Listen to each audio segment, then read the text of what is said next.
What is good, everybody? Welcome back to another episode of Respectfully. I am your host, Cam Farmer, and today we're just gonna get right into this, man. I'm gonna give you guys my honest reaction to Paul George signing with Philly. But yeah, this very short episode of Respectfully. Sorry for the little like brain fart at the beginning. I thought my mic was off, so I needed to check to see if it was on. So it's on now. So but yeah, let's go ahead and get right into this, man. For context of everything I'm about to say, Paul George just signed with the Los Angeles Clippers. For 4 years, and $212 million. Uh, I cannot express how happy I am for Paul George to actually compete for a championship.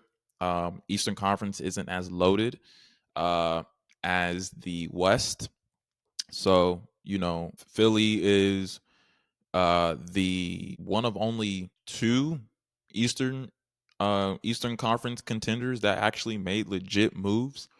New York made moves as well. So, excuse me, I'm really happy for Paul George, for him to actually compete for a championship, to be on a team coached by Nick Nurse, who's an NBA champion, who being on a team with Kawhi.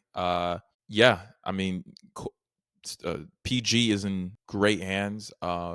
And I'm actually happy he's going to be coach. And I do believe that Nick Nurse is one of the elite coaches in the NBA. So yeah, I love Paul George being coached by Nick Nurse. He's going to be paired up with Joel Embiid, Kelly Oubre, and Tyrese Maxey. I mean, that it don't get much better than that. So yeah, I'm actually very happy for Paul George, uh, individually. And I do hope that the Sixers really compete for championships. Now, that is my opening monologue. I'm actually about to really snap. Not snap. I wouldn't say snap, but I'm really about to cook Paul George. I really am. I really am gonna cook this man. No, I'm just playing. I'm not gonna cook him. But I am gonna cook him though. I am.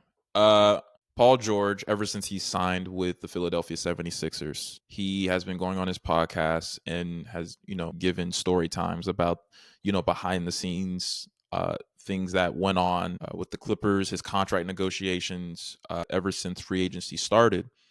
And apparently he really wanted to stay with the Clippers. Uh, and he wanted the same contract extension like Kawhi, uh, which was a 3 year, $150 million contract extension, and he wanted a no trade clause. And for those of you that aren't familiar with a no trade clause, a no trade clause is an amendment in an NBA player's contract that prohibits the team from trading a player without their consent. So Paul George wanted a no trade clause. And I mean this in the most respectful way possible, no pun intended, because, at the end of the day, we are the Respectfully podcast. I'm going to talk my talk about whatever I want, whenever I want. Respectfully, Paul George, you did not deserve a no trade clause. You didn't really produce with the Clippers in the 5 years that you were here like you think you did, like you thought you did. Uh, Paul George, yes, the 5 years you were with the Clippers, you averaged over 20 points, just a little bit over 20 points a game within the 5 years you were with the Clippers. I mean, in the regular season, you were great. In the postseason, you weren't really you weren't really effective. I mean, if you were injured, obviously in 2023 you were injured. 2022 you had COVID. You were in COVID protocols after y'all lost to the Minnesota Timberwolves, and you missed the New Orleans Pelicans game to claim the 8th spot for the 2022 NBA playoffs. The other three postseason appearances you had were 2020 in the bubble, 2021, and 2024. Let me make this perfectly clear. Yes, Paul George individually, you had some very good games. I will not sleep on 2021. I will not sleep on the fact that in 2021, when Kawhi went down, that's really when you went supernova. Like that's really when you were more of a playoff P with the Clippers than you ever were in your entire career. You know what? I take that back. I'm not gonna dismiss you. You were playoff P before you ever claimed you were playoff P, especially with the Pacers, especially in 2013. But let me say this though. All jokes aside, Paul George, you were not effective like you thought you were. I don't say this as a hater. I don't say this as somebody as a negative person. You really weren't a factor like you thought you were. And yes, it was truly important for a team like the Clippers to have a second star and reliable role players so that you can compete in the West, so that you can compete with the Lakers, so that you can compete with the Nuggets, the Warriors, the Timberwolves and the Thunder, all of these the Suns, all of these young teams. But at the same time, Paul George, to me, you weren't a second star. You were a role player in majority of the instances that you've played for the Clippers. And like I said, I don't say that to be disrespectful because I know how gifted and talented you are. You just fail to show up when it matters the most. Norman Powell is more effective than you in the postseason. And that's not to slight you, but Norman Powell isn't that second star. You were that second star, and your production did not exemplify that you deserve a no trade clause. And quite honestly, we can talk about Kawhi Leonard. We can say, oh, can't Kawhi, he never healthy, and Kawhi this and Kawhi that. Okay, true. But the man is a two-time NBA champion. He's a two-time NBA Finals MVP. He's a two-time Defensive Player of the Year. He's a member of the NBA 75th anniversary team. Is Paul George any of those things? No, he is not. And as far as I'm concerned, Kawhi Leonard doesn't have to win another championship with the Clippers, and he'll still be on the NBA's 100th uh, uh, 100th anniversary team. And quite honestly, Paul George, you now have more pressure on you to win now because now when you're going on podcasts, when you're talking about that the Clippers are the B team, yes, we all know that it's Lakers town. We know that. But when you say like the Clippers are the B team, you joined. Kawhi wanted you and you said, okay. And Paul George, you grew up in LA. You're from LA. You were born and raised in LA. So it's like you know that the Lakers ran the show, regardless of recency bias, where since 2020, out of the last 15 games that the Clippers have played the Lakers over a 4-year time frame, the Clippers have won 12 of those meetings, period. So since 2020. So we can talk about recency bias. We can talk about when Lob City with Chris Paul and Blake and DeAndre, like they were there. Like we can talk, but in terms of history, it was Lakers town. But for you to say that the Clippers were on the B team, that's shade. Because it's like, well, if they're the B team, then why did you join? If they were if they're the B team, then how come you wanted a no trade clause from the B team?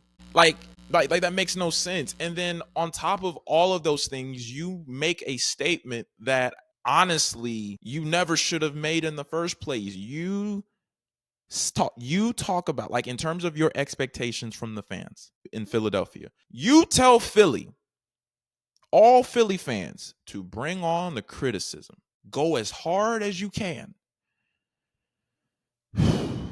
Brother, I don't even think you know what you just did. You don't know what you just did, bruh. You don't know what you saw what they did to your former partner, your former teammate in James Harden. You saw what they did to James Harden. You saw how they ran Ben Simmons right up out of there. You saw how they treated Tobias Harris. And Tobias Harris talking about casual Phillies fans will casual, I'm sorry, not Phillies, probably Phillies too, but casual Sixers fans would trade him for a crumble cookie. That's because, first of all, I don't think Phillies fans are casual.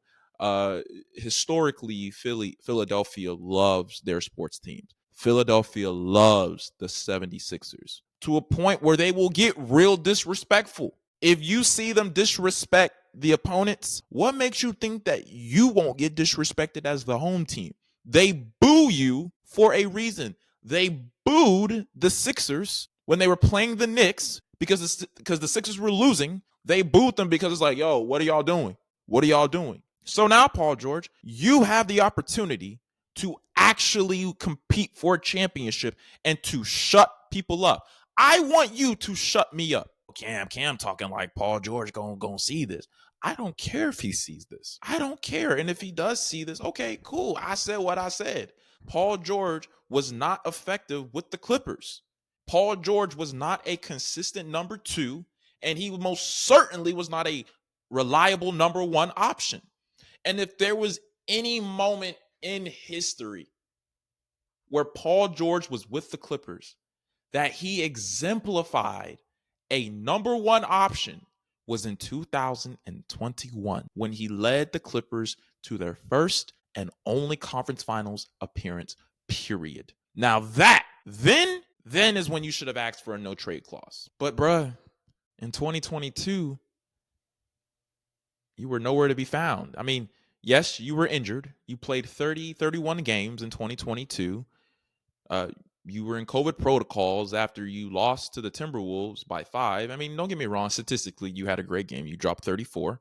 But in 2023, you were injured again. And if there was ever, like I said, another moment in history where you could have shut people up, where you could have went supernova, was literally 2-3 months ago when the playoffs started with Dallas. Because I mean this in the most respectful way to Dallas. I know they went to the conference finals. I'm sorry, not just the conference finals. They went to the finals as well. But I genuinely believe that without Kawhi Leonard, the Clippers still had a better team than the Mavericks. I mean that. I will take that to my grave. I genuinely believe that. But Paul George, you didn't deserve a no trade clause. And I am elated that the Clippers did what was best for them and what was best for you. Because what they were not going to do was that you be another Tobias Harris. And yes, even though you are better than Tobias Harris, no disrespect to Tobias Harris himself, but even though you were better than Tobias Harris, you weren't effective in the postseason. You weren't. 3-year, $150 million contract. That's $50 million annually for 3 years straight. And while you're over here making $50 million and you want these different quirks and stuff like that, you're not producing when it matters the most. I get, yes, the NBA is a business. I get that. But the NBA is the National Basketball Association, which means the more effective you are, the more likelihood you're going to get your bag and other quirks and benefits. So I hope you do win in Philadelphia. Because $212 million, they're giving you $212 million to win a championship. And if y'all don't win, you know what? We over here talking about winning. Get to a conference finals, please. Just get to a conference finals. Can you be, and I get, yes, all the attention is going to be on Joel Embiid and Tyrese Maxey and you. I get that. But can you be that guy that steps up when it matters the most? Because we know Embiid's going to get his. Maxey's going to get his. But we have seen in the past that Maxey and Embiid is not enough to overcome the Knicks, to overcome the Celtics. I'm even willing to go as far as to say even the Bucks. That's all I got to say. Well, that is the end of this episode, ladies and gentlemen. I do hope that you enjoyed this. Have a great evening and stay safe. God bless you. Love.